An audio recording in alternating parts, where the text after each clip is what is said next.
अस्सलाम नाज़रीन, मैं हूं असद अली तूर अपने प्रोग्राम असद तूर अनसेंसर्ड में। आज जो हम आपके लिए खबरें लेके आ रहे हैं वो तीन बड़ी खबरें हैं। एक तो चीफ जस्टिस कादी फाइसा ने, ऐसा लगता है कि हुकूमत से एक पैटर्न नज़र आ रहा है, एक वारदात बड़ी डलवाली है कि इंतखाबात में जो मुबैना धांधली हुई है, जो मैंडेट चोरी हुआ है, जो तमाम दो नंबरियाँ मुबैना हुई हैं, उनको अब बचाया जा सके। और उसमें अब समझ आ रहा है कि चीफ जस्टिस कादी फैसला ने क्या किया है, वो हम आपको बताएंगे। इसके अलावा इस्लामाबाद में जो नए एलिवेट होकर आने वाले लाहौर हाई कोर्ट के चीफ जस्टिस हैं, अब सुप्रीम कोर्ट में वो एलिवेट होकर आए हैं, जस्टिस मलिक शहजाद अहमद खान साहब, उनके खिलाफ एक एहतजाजी मुजाहरा किया गया है। इसका भी ज़रा आपको कहानी बताएंगे, ये क्या गेम डाली जा रही है। और फिर तीसरा कि अब पंजाब हुकूमत सोशल मीडिया बंद करवाना चाहती है। ये क्या कहानी है और ये कैसा एक ऐसा स्टेप है जो पाकिस्तान के लिए बड़े तबाहकुन जिसके असरात होंगे पाकिस्तानी मईशत के लिए। तो चलिए अब हम स्टार्ट लेते हैं पहली खबर से। देखिए, आपको मालूम है कि इससे पिछली समात में जब दो रुकनी बेंच था जिसको चीफ जस्टिस काजी फैसल सरबराही कर रहे थे, उनके साथ जस्टिस नईम अख्तर अफगान थे, तो उन्होंने बड़े सख्त सवालात उठाए थे। जो हुकूमत एक आर्डिनेंस लाई थी, एक मुतनाज़ आर्डिनेंस, सदारती आर्डिनेंस, जिसके तहत उन्होंने कहा था कि इलेक्शन ट्रिब्यूनल में रिटायर्ड जजेस भी लगाए जा सकते हैं। और फिर इलेक्शन कमीशन ने जस्टिस तारिक महमूद जहांगीरी, जो इस्लामाबाद हाई कोर्ट के जज हैं, उनसे वो केसेस लेके इस्लामाबाद के एमएनएस का जो फॉर्म 45 नहीं पेश कर रहे थे, इलेक्शन कमीशन खुद भी फॉर्म 45 नहीं पेश कर रहा था, बगैर किसी वजह के, बगैर कोई बदनीति जस्टिस तारिक महमूद जहांगीरी पर साबित किए बगैर, वो उठाकर एक पीसीओ जज जस्टिस शौकत पराचा को, शौकत नहीं, वो जस्टिस पता नहीं क्या वो पराचा थे, उनको दे दिया। वो रिटायर्ड पीसीओ जज थे, ठीक है, जस्टिस शकूर पराचा। वो फिर इस्लामाबाद हाई कोर्ट में चैलेंज हुआ, मामला टेकअप हुआ, तो सारी चीज़ें रिवर्स हो गई। अब सुप्रीम कोर्ट में भी पहली समात पे चीफ जस्टिस काजी फैसला ने दो रुकनी बेंच में उस पर सवालात उठाए और कहा जी कि ये कैसे आप विल ऑफ द पीपल के प्रिवेल कर रहे थे। और एक चीज़ जो पार्लियामेंट ने खुद अमेंडमेंट करके ख़त्म की थी कि रिटायर्ड जजेस नहीं होंगे इलेक्शन ट्रिब्यूनल में, वो वापस लाने की ज़रूरत क्यों पड़ी। ये वो बड़े फल्सफियाना और बड़े प्रो डेमोक्रेसी और रूल ऑफ लॉ और पार्लियामानी सुप्रीमेसी वाले उन्होंने रिमार्क्स दिए। अब इस समात पे सारी बात है, चीफ जस्टिस काजी फैसला ने हुकूमत को रास्ता तो दिखा दिया था। अब इस समात पे अटॉर्नी जनरल साहब ने बताया कि जी वो जो आर्डिनेंस था ना, अब हम उसको कानून की सूरत में पास करवा रहे हैं। हमने कौमी असम्बली से पास करवा लिया है, आज ही वो सेनेट से भी पास होके लॉ बन जाएगा। तो चीफ जस्टिस फैसला ने बड़े मासूमाना अंदाज में कहा, अच्छा ठीक है, जब बन जाएगा तो हमें बता दीजिएगा, ठीक है। अब चीज़ ये है कि असल गेम ही ये है कि जो सर्विंग जजेस हैं, और ख़ासतौर पर पंजाब में जो हाई कोर्ट के सर्विंग जजेस जो इलेक्शन ट्रिब्यूनल बने हैं, वो फॉर्म 45 खोल रहे हैं। फॉर्म 45 खुल जाए तो वो जो इस हुकूमत का मैंडेट है, जिस पर संगीन सवालात हैं, जो मुतनाज़ा इलेक्शन में मिला है इनको जिस अंदाज में, उसका भांडा बीच चुराहे फूट जाएगा। अब उसको बचाने के लिए पूरी एक जंग लड़ी जा रही है, ठीक है। उसी के लिए तमाम इलेक्शन से मुतल्लिका मामलात इस हुकूमत की मैंडेट में, इसके पास अक्सरियत रहेगी नहीं, या अक्सरियत को दिलवानी है, या काम कर, तमाम के तमाम मामलात के जो केसेस हैं चीफ जस्टिस काजी फैसला अपने सामने मुकर्रर कर रहे हैं। लाइक इलेक्शन कमीशन ने जो मुतनाज़ा तरीन इलेक्शन करवाए, जो बदनुमा तरीन इलेक्शन करवाए, जो सब कुछ उन्होंने किया, अब उसको इलेक्शन के बाद जो तहफ़्फ़ुज़ चाहिए उस तमाम बदबूदार एक्सरसाइज को, अब वो ऐसा नजर आ रहा है कि वो चीफ जस्टिस कादी फैसला वो तहफ़्फ़ुज़ देने को तुले में है, ठीक है। अब देखिए आप किस तरह से हुक्मरान इत्तेहाद की सीटें बढ़ाई जा रही हैं, मैं आपको पैटर्न बताता हूं, ठीक है। और किस तरह से हुक्मरान इत्तेहाद की सीटें बचाई भी जा रही हैं, जो उनको जैसे तैसे भी मिली हुई हैं, ठीक है। जो फॉर्म 45 कुछ हो रहा है, फॉर्म 47 कुछ हो रहा है। आप देखिए कि रिजर्व सीटों का मामला चीफ जस्टिस कादी फैसला का, वो मुतनाज़ा तरीन, बदतरीन, जमहूरियत कुश, आइन कुश, सियासत कुश, इलेक्टोरल निज़ाम कुश जो फैसला था 13 जनवरी का, स्याह तरीन फैसला,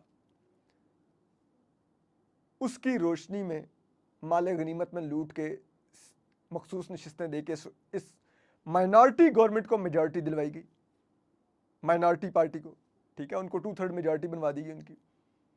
अब वो जब सुप्रीम कोर्ट में चैलेंज आया मामला, तो चीफ जस्टिस काजी फैसला फुल कोर्ट लेके बैठ गए और अब दिफा किए जा रहे हैं। जो लार्जर प्रिंसिपल ऑफ डेमोक्रेसी है उसको छोड़ के टेक्निकलिटीज में घुसे हुए हैं, ठीक है। और मुझे तो आइन का टेक्स्ट चाहिए, मुझे तो ये चाहिए, मतलब हंसी भी आती है हमें खुदा की कसम।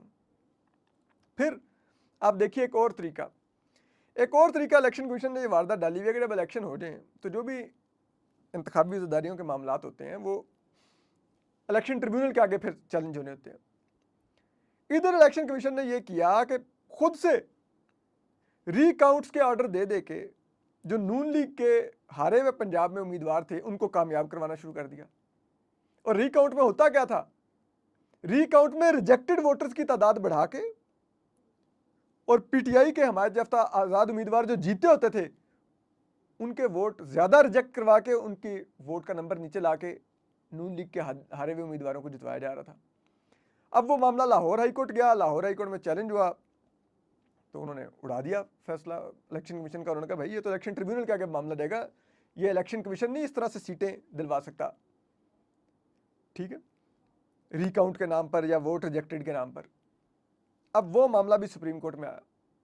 अब चीफ जस्टिस कादी फैसला उस मामले की समाअत कर रहे हैं और बड़ा कह रहे हैं नहीं देखिए रीकाउंट का तो कानून इजाज़त देता तो रीकाउंट कैसे ये रोक सकते थे और फलाना ये है। भाई इलेक्शन ट्रिब्यूनल देना रीकाउंट का ऑर्डर, ये इलेक्शन कमीशन कहाँ से सारी गेमें कर रहा है, आरओज़ कहाँ से ये सारी गेमें कर रहे हैं, ठीक है। तो अब मामला ये है कि अगर चीफ जस्टिस कादी फैसला इसमें अगेन नून लीग और इलेक्शन कमीशन और जो पीछे सारी गेम तो एस्टैब्लिशमेंट खेल रही है उनके पलड़े में वजन डालते हैं इसमें भी, तो ना सिर्फ जो पीटीआई की चंद सीटें जो भी रिवर्स हुई हैं जो लूट ली थी इलेक्शन कमीशन के जरिए नून लीग ने, वो वापस नून लीग को मिल जाएंगी और नून लीग का अदली नंबर मिल जाएगा, बल्कि ये एक ऐसा चोर दरवाज़ा है जिससे फिर और भी मजीद नशिस्तों के ऊपर रीकाउंट के नाम पर पीटीआई के लोगों के वोट रिजेक्ट करवा के तो वो नशिस्तें भी हारे हुए नून लीग के उम्मीदवारों को दिलवा के नून लीग की अक्सरियत मजीद बढ़ाई जाएगी, ठीक है। अब इसमें भी चीफ जस्टिस कादी फैसला बैठे हुए हैं, ठीक है।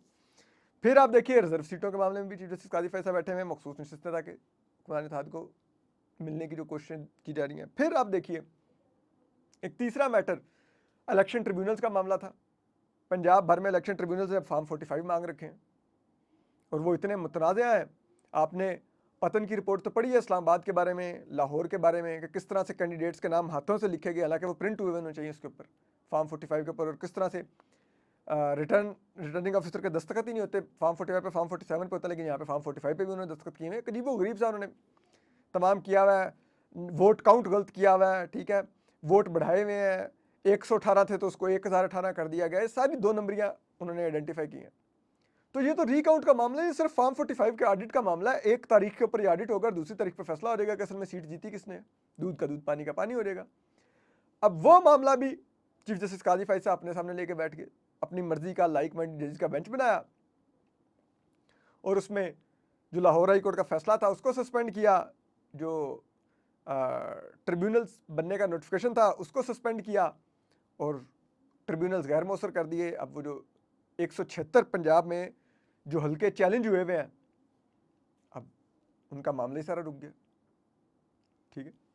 अब वहाँ पे भी अगर ये ट्रिब्यूनल्स डिसमेंटल हो जाते हैं और अब जिस तरह से रिटायर्ड जजेस का लाभ बन गया, ठीक है, वो कानून में तरमीम होगी इलेक्शन एक्ट में, तो अब होगा क्या, अब तो ऐसा लगता है कि अब जो चीफ इलेक्शन कमिश्नर अगर मिलने जाएंगे भी लाहौर हाई कोर्ट की चीफ जस्टिस को, जस्टिस आलिया नीलम साहिबा को, तो वो उधर जाके कह देंगे कि ठीक है हम आपसे जज मांगते ही नहीं है, हमें जजों की ज़रूरत ही नहीं है, हम रिटायर्ड जज लगा लेंगे, थैंक यू वेरी मच, हमने कानून गवर्नमेंट ने बना दिया, हम उसकी रोशनी में रिटायर्ड जजेस लगा लेंगे, तो आप हमें बेशक जज दें ही ना, ठीक है। यानी कि ये कितनी, और फिर देखिए चीफ जस्टिस काजी फैसला ने कितनी खूबसूरती से ये वारदात डलने दी है।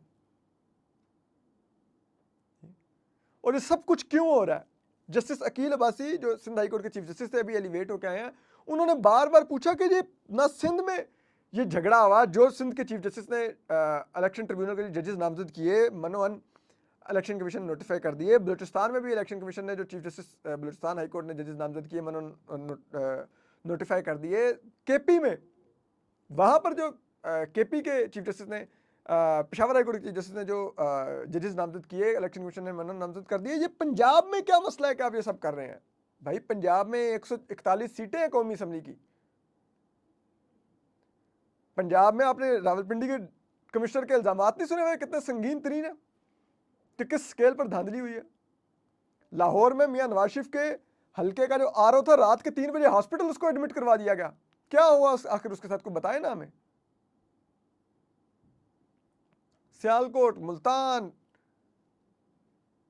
के रावलपिंडी डिवीजन, लाहौर डिवीजन, आप इनके कभी हल्के खुलवाएं, इनके फार्म 45 खुलवाएं। यहाँ पे तो जिसे कहते हैं ना बाकायदा क़यामत सुगरा बर्पा हो जाए इस हुकूमत के मैंडेट के ऊपर। तो वो अब उसमें तमाम की तमाम ये चीज़ें, तो पंजाब इसकी इस तमाम जो ये मुतनाज़ तरीन इंतखाबात हुए उसमें, और उसमें चीफ जस्टिस काजी फैसला का कंडक्ट देख लें वो किस तरह से सब चीज़ों को तहफ़्फ़ुज़ दिलवा रहे हैं कि इलेक्शन कमीशन की इज्जत करें, आईनी बॉडी है, ये देखें।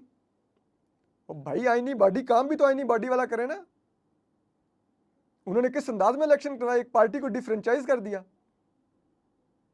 डिसफ्रेंचाइज कर दिया, एक पार्टी के वोटर को डिसफ्रेंचाइज कर दिया, उससे डिस्क्वालीफाई कर दिया। आप कह रहे हैं उसकी इज्जत करें?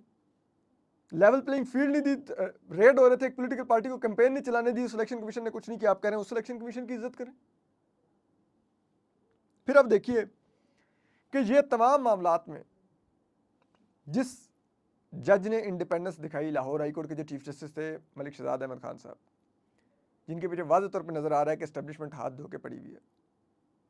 ठीक है, क्यों? क्योंकि उन्होंने इस मैंडेट को क्वेश्चन किया, और क्वेश्चन किस तरह से किया कि उन्होंने कहा कि इस मैंडेट को की स्क्रूटनी के लिए इंडिपेंडेंट माइंड में जजेस लगा रहा हूँ इलेक्शन ट्रिब्यूनल्स में, जिन्होंने जो फ्रिवलेस किस्म के इंसानी दहशतगर्दी के मुकदमात 9 मई के सिलसिले में पीटीआई के लोगों पर दर्ज हुए हैं, उसके लिए जो तमाम की तमाम इस्टेब्लिशमेंट गेम खेल रही थी, उसको उन्होंने ब्रेक लगवाई इंडिपेंडेंट माइंड इंसानी दहशतगर्दी के कोर्ट के जजेस लगा के।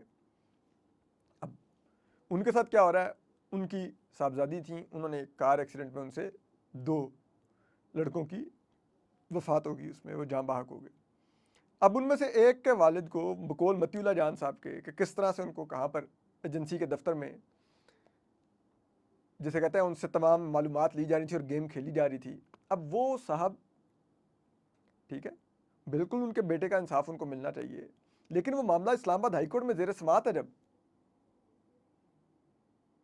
तो फिर वो इस्लामाबाद में एहतजाज किस चीज़ का कर रहे हैं? वो केस की पैरवी क्यों नहीं कर रहे?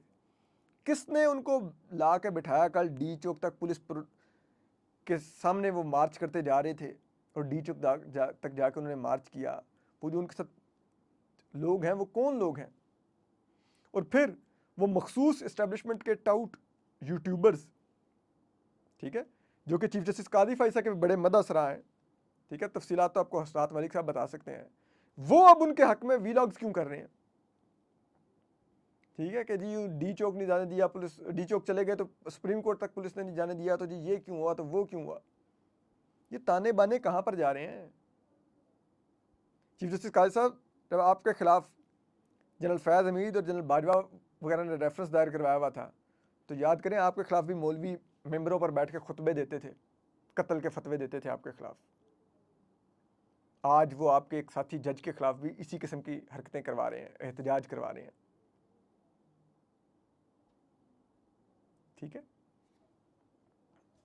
उनका हक है इंसाफ मांगना, एहतजाज भी उनका हक है, लेकिन ये एहतजाज किस तरह से हो रहा है? ज़रा इसके जवाब मुझे चाहिए। इसके पीछे मुबैना तौर पर लगता है कुछ कहानी हो रहा है। आप एक काम कीजिए, आप जितने मुजाहिरीन थे, ज़रा पुलिस को कहिए कि उनको ले आएँ, उनकी शनाख्ती दस्तावेज़ात निकलवाइए, उनके निकालिए बैकग्राउंड्स क्या हैं, और इन दिनों में वो किन किन से राब्ते में हैं, तो आपको ताकि आइडिया हो कि इनको यहाँ पर किसने जमा किया होगा, और ये एहतजाज के नाम पर क्या खेल खेला जा रहा है। और ये आप पर सवालिया निशान है कि आप अपने जजेस के साथ नहीं खड़े हो रहे। ना इस्लामाबाद हाई कोर्ट के जजेस के साथ आप खड़े हुए, ना आप लाहौर हाई कोर्ट के जजेस के साथ खड़े हुए, ना दहशतगर्दी की अदालत के जजेस के साथ खड़े हुए, ना पेशावर हाई कोर्ट के जजेस के साथ खड़े हुए, ना सिंध हाई कोर्ट के जजेस के साथ खड़े हुए, ना बलूचिस्तान हाई कोर्ट के जजेस के साथ खड़े हुए। ना इवन के अपने सुप्रीम कोर्ट के जजेस के साथ उस तरह से खड़े हुए हैं। वाज़े तौर पे आपकी इस पोजीशन का फ़ायदा इस्टेब्लिशमेंट, एजेंसियां और ये हुकूमत उठा रही है, जजेस को हरासा कर रही है। ये इंडिपेंडेंस ऑफ जुडिशरी का मामला है। अदलिया में वाज़े मुदाखलत नज़र आ रही है एजेंसियों की। वो हरासा कर रहे हैं जजेस को, बेडरूमों से कैमरे निकल रहे हैं, किसी का बाप उठा के ले आते हैं, किसी के रिश्तेदार को करंट लगाते हैं, किसी को धमकियां लगाते हैं, किसी की अदालत के ऊपर फायरिंग करवाते हैं, और आप इस तरह के रेफरेंस दायर करवाते हैं, इस तरह के एतराज होते हैं फिर, और आप बैठे हुए। तो ये मामला इतना सादा नहीं है। अब इसके बाद आखिर में आ जाए तो वो बड़ा ही दिलचस्प मामला है। वो ये है कि आपको मालूम है, ये पंजाब हुकूमत ने अब एक नया नोटिफिकेशन माशाल्लाह से किया, और उनका ये कहना है जी कि आप मुहर्रम हराम में 6 मुहर्रम से 11 मुहर्रम तक, ठीक है जी, आप सोशल मीडिया की जो मुख्तलिफ साइट्स हैं वो बंद कर दें, फेसबुक बंद कर दें, व्हाट्सएप बंद कर दें, इंस्टाग्राम बंद कर दें, यूट्यूब बंद कर दें, ट्विटर बंद कर दें, टिकटॉक बंद कर दें, क्योंकि इस पर नफरत अंगेज मवाद फैलाया जाएगा तो अमन व अमान का खदशा है। इतने सालों से किसी को एहसास नहीं हुआ कि इन वेबसाइट्स पे कुछ आता है, अब इस हुकूमत को एहसास हो गया जी। ओहो हो। बात ये है कि भाई ये जो वेबसाइट्स हैं अब हमारी कम्युनिकेशन का जरिया है, इन पर कारोबार होते हैं, लोग बिजनेस करते हैं, अरबों रुपए का नुकसान होगा इस तरह के जाहिलाना इकदाम करने से, ठीक है। और नफरत अंगेज लोगों से अगर पंजाब हुकूमत को इतना मसला है तो ईद कुर्बान से पहले पंजाब पुलिस मौलवियों के साथ जा जाके रेड ना कर रही होती लोगों के घरों पर, डीसी लोगों को नजरबंद ना करवा रहे होते अकलीती बिरादरी के, ठीक है। और ये जड़ा वाला और इधर उधर मसीहियों के साथ वाकई ना पेश आ रहे होते हैं। ये टीएलपी की डंडा परदार फोर्स पंजाब पुलिस ना बनी हुई होती, उनको लगाम डाल रही होती। जो नफरत फैलाते हैं वो तो आपके अंदर बैठे हुए हैं, उनके खिलाफ कार्रवाई नहीं करनी, सोशल मीडिया बंद कर दो। क्यों? क्योंकि सोशल मीडिया पर तनकीद होती है, इस्टेब्लिशमेंट पर, इस हुकूमत को स्क्रूटनी होती है इनकी। असल मसला इसका है, और ये वाज़े तौर पर पैटर्न नज़र आ रहा है कि जिस तरह पंजाब में वो मुतनाज़ा तरीन डिफेमेशन का कानून पास किया गया है, अब पंजाब में ही सोशल मीडिया कह रहे हैं जी बंद कर दें, पंजाब की तरफ हुकूमत की तरफ से होम डिपार्टमेंट कह रहा है तमाम का तमाम। ये ऐसा लगता है कि टेस्ट किया जा रहा है कि अगर हम इस तरह से वेबसाइट्स बंद करें तो उसका क्या इम्पैक्ट होगा, और जो हमारे पर तनकीद है उसको हम कितना कंट्रोल कर सकेंगे। तो अगर वो इम्पैक्ट बड़ा पॉजिटिव नज़र आया तो फ्यूचर में फिर इन ऐप्स को बंद करते रहेंगे। और हालात मुल्क के ये है कि अदलिया मुल्क की सोई भी है। ट्विटर पिछले 4 माह से बंद है, कोई अदलिया ना नोटिस करती है, ना खुलवाती है, ना कुछ कर रही है, ठीक है। चीफ जस्टिस जो मुल्क का बैठा हुआ है, चीफ जस्टिस कादी फाई साहब, वो बार बार कहते हैं सोशल मीडिया वबा है, ये फलान है, ये टींग है, ठीक है। जो इस्टेब्लिशमेंट की ज़ुबान है वही चीफ जस्टिस कादी फाइसा की ज़ुबान है। ऐसा लगता है कि उनके माउथ पीस बन गए हैं। ऐसा लगता है कि सुप्रीम कोर्ट में बैठ के चीफ जस्टिस नहीं है, वो डीजीआई एसपीआर है।